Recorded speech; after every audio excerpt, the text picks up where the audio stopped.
ಕಾಂಗ್ರೆಸ್ ಪಕ್ಷದ ಅಧ್ಯಕ್ಷರಿಗೆ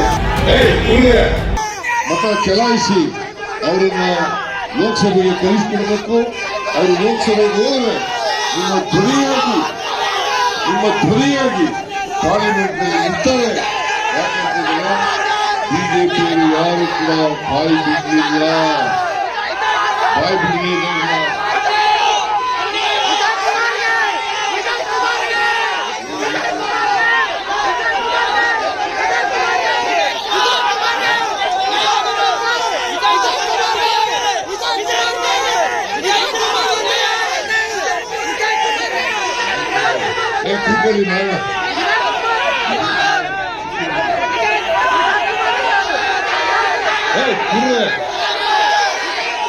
ವಿಜಯಕುಮಾರ್ಗೆ ಪಕ್ಷ ಅವರನ್ನ ಗುರುತಿಸಿ 10 ವರ್ಷಗಳ ಕಾಲ ಅಧ್ಯಕ್ಷರನ್ನಾಗಿ ಮಾಡಿದ್ದೇವೆ. ಮುಂದೆಯೂ ಕೂಡ ಅವರ ಹಿತವನ್ನ ಕಾಪಾಡತಕ್ಕಂಥದ್ದು ಕಾಂಗ್ರೆಸ್ ಪಕ್ಷದ ಜವಾಬ್ದಾರಿ.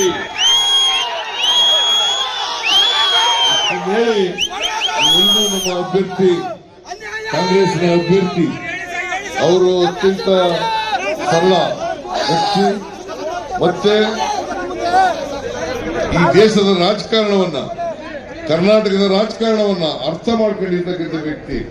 ಮತ್ತೆ ಜನರ ಸಮಸ್ಯೆಗಳನ್ನ ಅರ್ಥ ಮಾಡ್ಕೊಂಡಿರ್ತಕ್ಕಂಥ ಶಕ್ತಿ.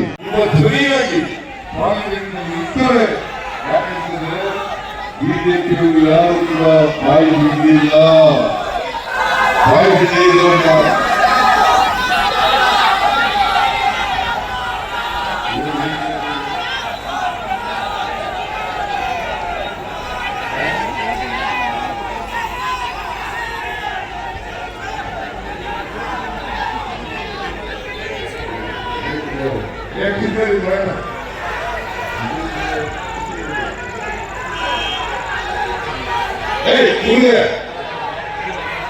ವಿಜಯಕುಮಾರ್ಗೆ ಪಕ್ಷ ಅವರನ್ನು ಗುರುತಿಸಿ 10 ವರ್ಷಗಳ ಕಾಲ